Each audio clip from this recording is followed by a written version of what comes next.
নমস্কার, আমি তুলি। আমার এই ছোট্ট সোনাকে নিয়ে আমার প্রতিদিনের কিছু কিছু মুহূর্ত আপনাদের সঙ্গে শেয়ার করছি।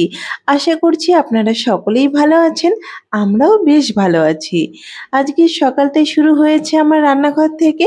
এদিকে আমার সোনা ঘুমাচ্ছে আর আমি চটপট করে রান্নাঘরে চলে এসেছি যাতে সকাল সকাল রান্নাটা করে নিতে পারি। আমাকে তো এমনিতেও সকাল সকালে ওই 10টার মধ্যেই রান্নাবান্না কমপ্লিট করতে হয়। আর এখন ওই সকাল 8টা মতো বাজে।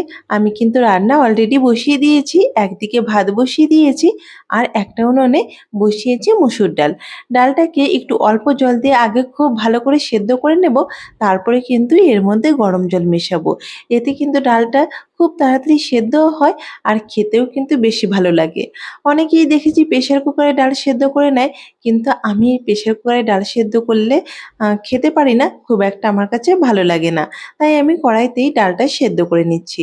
আর জানো তো আগের দিন রাতে তো শাক বেছে রেখেছিলাম, শাকটা এখন ভালো করে পরিষ্কার করে 5-6 বার মতো ধুয়ে নেব। এখন তো শাকে অনেকটাই বালি থাকে, আর তাই শাকটা খুব ভালো করে ধুতে হবে। আর একটু সয়াবিন করব। সয়াবিনটা এখন একটু জল দিয়ে ভিজিয়ে রাখলাম, পরে সয়াবিনটাকে একটু ভালো করে সেদ্ধ করে নেব। আর সয়াবিনটা একটু ভালো করে সেদ্ধ করলে সয়াবিনটা কিন্তু বেশ নরম নরম হয় আর খেতেও ভালো লাগে। তো এদিকে তো ভাতটা আমার হয়ে গেছে, ভাতটাকে নামিয়ে দিয়েছি আর ডালটাও খুব ভালো করে ম্যাশ করে নিয়েছি। এতে কিন্তু ডালটা খেতে বেশি ভালো লাগে। ডালটা তো খুব ভালো করে ম্যাশ করে নিয়েছি, এবার এর মধ্যে গরম জল দিয়ে খুব ভালো করে ফুটিয়ে নিয়ে তারপরে ডালটা কিন্তু ফোড়ন দেব। আর এদিকে আমি বসিয়ে দিয়েছি সয়াবিন আর অন্যদিকে শাক। ভাত আর ডাল তো হয়ে গেছে, এখন সয়াবিন আর শাকটা ভাজা করে নিলেই হয়ে যাবে। এদিকে রান্নার ফাঁকে আমি একসময় চা করে নিয়েছিলাম। সোনুর পাপা ঘুম থেকে উঠে পড়েছে, সোনুর পাপাকে চা দেবো আর আমিও একটু নিজে চা খাবো। সকাল থেকে তো কিছুই তেমন খাওয়া হয় না, চাটাই একটু খেতে পারি। যাই হোক, চাটা খেয়ে নেব আর রান্নাটাও কিন্তু চলতে থাকবে আমার। জানো তো আমাদের কিচেন আর বেডরুমটা একদম পাশাপাশি। রান্নাঘরের দরজাটা খুললেই আমি কিন্তু আমার সোনুকে দেখতে পাই ও বিছানাতে কিভাবে শুয়ে আছে অথবা উঠে পড়েছে কিনা। এটা কিন্তু আমার জন্য বেশ সুবিধা হয়। দুটো রুম পাশাপাশি হওয়াতে আমি রান্নাঘর থেকেই সোনুকে খেয়াল রাখতে পারি। এদিকে দেখো আমার রান্না বান্না কমপ্লিট হয়ে গেছে। আজকে তো করেছিলাম লাল শাক ভাজা, এর সঙ্গে ডাল আর সয়াবিন কষা, আর এর সঙ্গে তো ভাত থাকতেই হবে। এদিকে সোনুর পাপার টাইম হয়ে গেছে, ও স্নান করে পুজো দিয়ে খেতে বসে পড়েছে আর ওর খাবারটাও আমি দিয়ে এদিকে সোনুকে দেখতে এলাম। সোনু কিন্তু এখনো ঘুমোচ্ছে, এখন প্রায় 10টা মতো বাজে, ও কিন্তু এখনো ঘুমিয়ে আছে। তাই আমি ঝটপট করে স্নানটা সেরে নেব, কারণ আমার সোনু উঠে পড়লে আমি কিন্তু আর স্নান করতে যেতে পারবো না। তখন আমার স্নান করতে একদম বেজে যাবে 2-3টে, কারণ ও একা একদমই থাকতে চায় না যতক্ষণ না পর্যন্ত দুপুরে ঘুমাবে। এদিকে আমি স্নান করে গামছাটা তো মেরে দিলাম, আর বাকি জামা কাপড়গুলো একটু ভিজিয়ে রেখেছি, পরে কেচে দেবো সময় করে। আর এরপরে আমি একটু ঠাকুর প্রণামও করে নিচ্ছি। প্রতিদিনই আমার হাজব্যান্ডই পুজো করে যায় আর আমি দুপুরবেলা স্নান করে একটু ঠাকুর প্রণামটা করে নিই।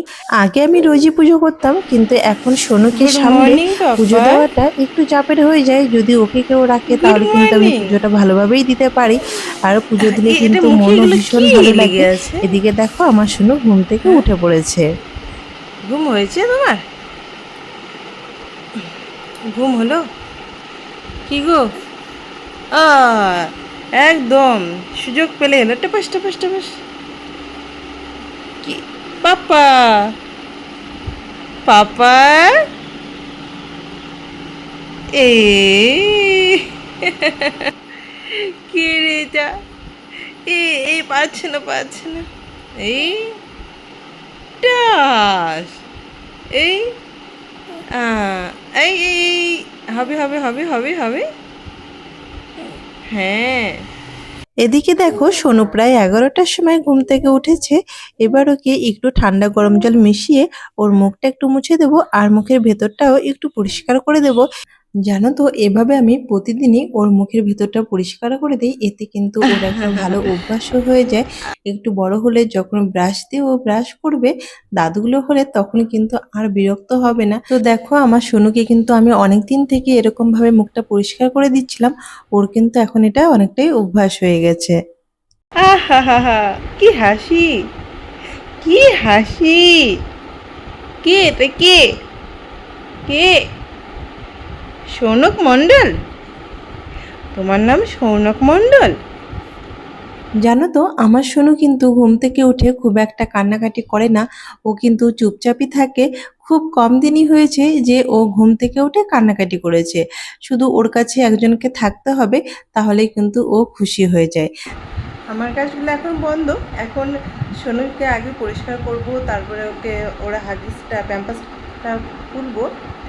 তো ওকে স্নান করাবো, তেল মালিশ করাবো, এই করতে করতে আজকে সময় চলে যাবে। আজকে আর সকালে কোনোরকম ব্রেকফাস্ট করারও সময় পাইনি। এদিকে আমি বিছানাটা উঠাবো, এর জন্য কিন্তু সোনুকে একটু নিচে শুয়ে রেখেছিলাম। ও কিন্তু সুযোগ পেলে সঙ্গে সঙ্গে উল্টে যায়, মানে উপর হয়ে যায়। আর এদিকে দুটো কোলবালিশও দিয়ে রেখেছিলাম, সেই কোলবালিশ ও এখন সরিয়ে দেয়। কোলবালিশগুলো একটু হালকা তো, এখন ওর অনেকটাই বড় হয়েছে, একটু শক্তি হয়েছে, হাত দিয়ে কিন্তু কোলবালিশগুলো খুব সহজেই সরিয়ে দিতে পারে। এরপর ওকে স্নান করিয়ে দিয়েছিলাম। তো ওকে একটু ঠান্ডা আর গরম জল মিশিয়ে স্নান করে দিই। এদিকে আমার সোনু দেখো স্নান করার পরে একদম চুপটি করে শুয়ে আছে। ও কিন্তু স্নান করতে খুবই ভালোবাসে। যাই হোক, ওকে স্নান করার পর গাটা মুছিয়ে দিয়েছি। এই দেখো একটু সুযোগ পেয়েছে, সঙ্গে সঙ্গে উপর হয়ে যাবে। আর ওই ক্রিমগুলো ওকে মাখিয়ে দেব, আর একটু কাজলের টিপও দেবো। এখন ওকে একটু কাজলের টিপ দেওয়া যায়, ছোটবেলায় তেমন একটা দেওয়া যেত না, ও ঘুমোলে তারপরেই দেওয়া যেত। তো যাই হোক, সোনুকে কিন্তু জামা কাপড় পরিয়ে কাজলের টিপও পরিয়ে দিয়েছি, ওষুধও খাইয়ে দিয়েছি। এখন ও একটু খেলা করবে, আর আমিও একটু খেয়ে নেব। সকাল থেকে তো তেমন কিছু খাওয়া হয়নি, এখন প্রায় 1টা বাজতে গেল। তো আমিও একটু এখন ভাত খেয়ে নেব, নাহলে আমারও খুব খিদে পেয়ে গেছে। যাই হোক, আজকে কি কি রান্না হয়েছে সেটা তো তোমাদের সঙ্গে শেয়ার করেছি, তাও একবার দেখিয়ে দিচ্ছি। আর আমি এছাড়া একটা ডিম সেদ্ধও করে নিয়েছিলাম। খাবারটা তো বেড়ে নিয়েছি, এর মাঝেও সোনুকে বারবার দেখে নিচ্ছি, ও তো বিছানার উপরে আছে। আর আমি মেঝেতে বসেই খেতে বসেছি, কারণ তাহলে ওকে দেখতে পারবো, যেহেতু আমরা দুজনেই এখন বাড়িতে আছি। আর ও যখন জেগে থাকে তখন কিন্তু ওকে একটু চোখে চোখে রাখতে হয়। এখন জানো তো একটু একটু করে সরতে শিখেছে। ও অনেক সময় কি করে এদিকে ওদিকে চলে যায়, আর বিছানা থেকে যদি পড়ে যায়, ওই জন্য কিন্তু আমি ওকে চোখে চোখেই রাখি। যাই হোক, আমি কিন্তু খাওয়া দাওয়া করার পরে সোনুর সঙ্গে একটু ঘুমিয়েছিলাম। এরপরে বিকেলবেলায় ওকে নিয়ে যাব একটু বাইরে। ও কিন্তু এখন ভীষণ বায়না শিখেছে, একদিন ও বিকেল হলে আর ঘরে থাকবে না। কি করে বুঝতে পারে জানি না, একটু কান্নাকাটি করে।